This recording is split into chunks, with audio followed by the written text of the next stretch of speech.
Welcome to the GCN Tech Clinic, where we aim to answer your bike and tech-related questions. As ever, you can submit your questions down below in the comments using the hashtag AskGCNTech.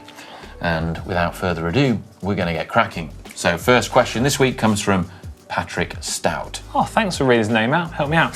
So they say, hi GCN Tech team. Can you talk about how to size totally integrated hydraulic hoses? I can't find any build videos that address whether there's cable travel when the bars turn and how to find a balance between too much and too little hose for this type of routing. Is it any different from sizing externally routed hoses? So I'm going to say there is no set standardized method to do this. The advice that I would give is to follow a similar process to if you do an external cable routing. Mount the caliper on, route the hydraulic hose through the frame, up through the handlebars, and then you'll be left with the excess up by the shifter.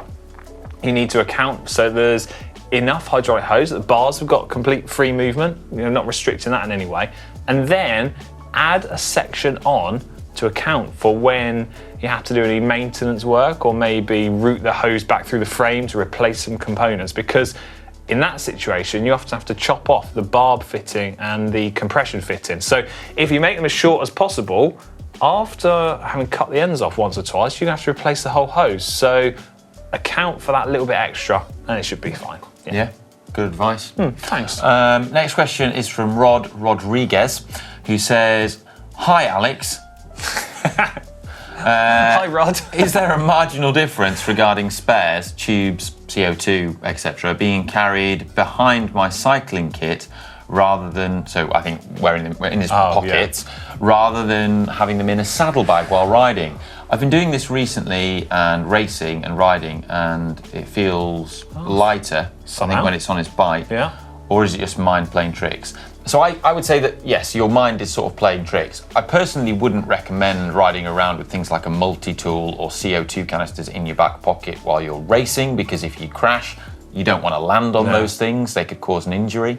Now, in terms of sort of aerodynamics, very marginal thing, they're not especially bulky items, but it is something that has been tested. Size looked at a big bulky saddlebag in the wind tunnel before. Like the big ones you go bike packing with and stuff sometimes. And having a saddlebag is actually a sort of really aerodynamic place to actually put things and have things. So it's actually the most aerodynamic location for a water bottle too. Although you'll look like a triathlete, nobody wants to do that.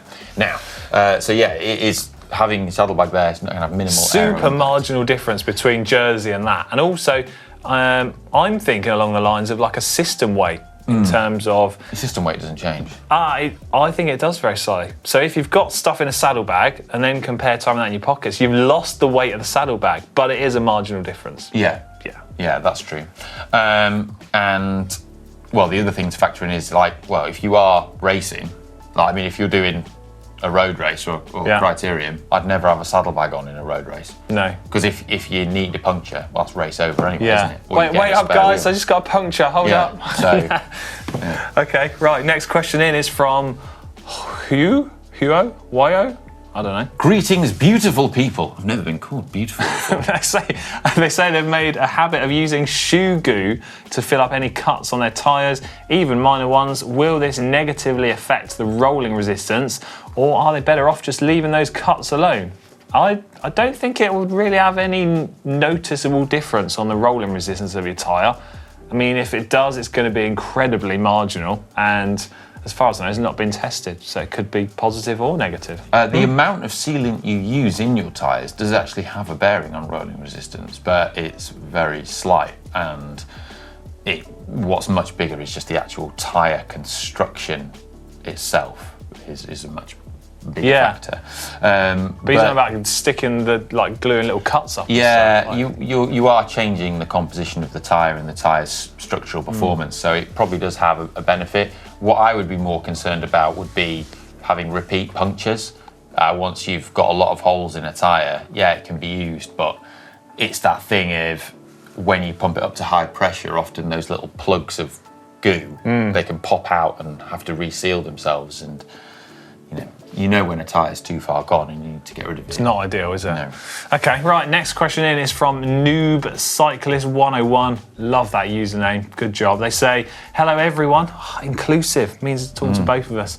Wishing you good health. I just want to ask, why is it when I'm training indoors, I find it hard to produce power, whereas while riding outdoors, there's no problem? For example, indoors, 120 to 140 watts feels hard to maintain for 5 minutes. However, outdoors, 175 to 200 watts can easily maintain that for 20 minutes. Yes. Interesting. Well, there's a number of things that could be going on here. The first thing is it's quite common for people to use different power meter outdoors from indoors. The calibration on one of your power meters might be off. So, first check that thing. It's something that does Equipment happen. always has a variation in it, doesn't it? Yes. Yeah, I mean, that's, obvious. The other thing is, I've noticed in the past is people, if they're not using a fan and keeping cool when indoors, riding indoors can be much, much harder. And I think the other thing is the type of trainer that you're using. If you're using a sort of direct drive trainer that has a realistic road feel, it can be much easier, I think, to have comparable watts to the road. Whereas if you're using an older style turbo trainer that's like a wheel-on one, they often feel like you're pedaling through custard, and it is harder to ride on those, I find. And I think also there's a psychological element to it potentially as well. I'd agree with that, actually. Yeah, when you're riding outdoors, you're paying attention to lots of different things. You've got your effort, staying safe, your surroundings, especially if you're, riding some cool, iconic climb. You've got a lot of external factors trying to motivate you. Whereas if you're in your garage, your shed, your kitchen, whatever, you're pretty much just staring at a blank wall going, God, this is hard. Yeah. Yeah. Get some GCN Plus documentaries on the screen to keep you entertained while you're on the turbo. That's what I do. Right. Next question is from Bim Bling Along. Bim Bling Along, God. Yeah. If you're on the cusp of two frame sizes, is it better to go big or small? If the shop only has the other size, does it make that much difference? And if it's not for touring, sort of several long days in a row on a loaded bike, how about then? What do you reckon? My advice would always be, if you've got two options, large or smaller, to choose the slightly smaller frame size than the slightly larger one. So the reason behind that, I think it's a lot easier to make a smaller bike fit you than it is to try and make a bike that's too big for you. Think of things like the stem. You can get a longer stem, a more positive angle on the stem. You can sit it up high, you get wider handlebars. You can just put the saddle up. A lot simple. And smaller bikes are often stiffer and slightly lighter. Whereas, small triangles, if you buy a large bike, you can't exactly shorten the top tube, can you? Yeah, the only instance where I would sort of potentially, a bit devil's advocate and sort of disagree here would be I do happen to know that from speaking to sort of Phil Burt, who's a physiologist, British cycling and stuff, that with the likes of Geraint Thomas, he actually changed and went up. He was on the cusp of sort of two sizes and went up a bit bigger size. Yeah. Partly so that he could get more front centre, because that is a problem. So what we mean by that is you sort of have the toe overlap can be an issue for some people. So when you turn your front wheel, if you find that the wheel is just hitting into your foot, catching your foot, that can be quite disconcerting. So sometimes by going to that bigger size, you don't have all that toe overlap. That's something that Geraint Thomas found. Anyway, there you go. Plus, you scuff up your favourite shoes. Yeah. No one wants that. Next question in is from Ashley K. They say, hi tech team, turbo beginner here. I've just bought another wheel for my turbo trainer. So they're using the Kicker Snap, and they've put a turbo slick tyre on it, the same cassette, 11 to 34 Sora, and whereas their outdoor tyre and the wheel, the gear changes are smooth as low, now no loud noises, but on the indoor one, it sounds like the chain is rubbing every turn the crank. Do you know why this happens if the two cassettes are the same size? Yes, I do know the answer to that, and it's a common question we are asked, and it's to do with the hub spacing. So you're using a slightly different wheel, and as such, the hub spacing is very, very slightly different, and the cassettes sit in slightly different places. Two solutions to this problem. First one, bite the bullet and you're gonna have to just re-index your gears continually as you change the wheels, which it's not ideal, is it? But the other solution is to get small spacers and place them behind the cassettes on one of the wheels to match them up so that the cassettes sit in line with each other. And with a little bit of trial and error and a little bit of patience, you'll get them to match up and your gears will work perfectly fine. Yep. Well, the only other thing that could be going on there would be if the bike on your road bike cassette is worn and it's kind of meshed with the chain slightly, and then the other one is a new cassette. That can also, if you still continue to have problems, that could be it. That's actually a really good answer. Yeah, don't mind anything like that. Yeah. So Simon Wood, next question. Hi gents and Manon. If I install a carbon seat post into an aluminium frame, do I still need to use gripper paste? Thanks. No, it's not a requirement. It's good practice to do so, and it will help make sure that the seat post doesn't slide. So a little bit of gripper paste, and also torque the clamp up to the specified torque limit. You should have no problems. Last question this week. William King says, I am a uni student and I'm looking for a budget power meter.